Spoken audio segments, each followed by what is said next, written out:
تعارف شاعر شیخ محمد ابراہیم ذوق، پیدائش 1789، وصال 1854۔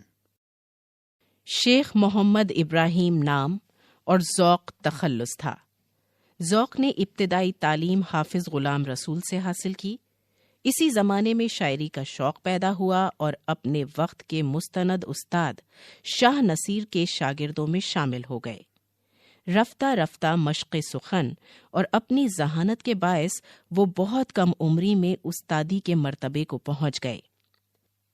بہادر شاہ ظفر کی استادی کا فقر بھی حاصل ہوا اور خاقانی ہند اور ملک الشعراء کے خطابات سے سرفراز کیے گئے۔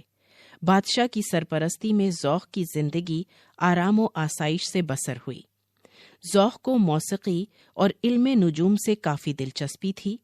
عربی و فارسی اور دیگر مشرقی علوم کے عالم تھے، لیکن ان کا اصل کمال ان کی شاعری سے ظاہر ہوا۔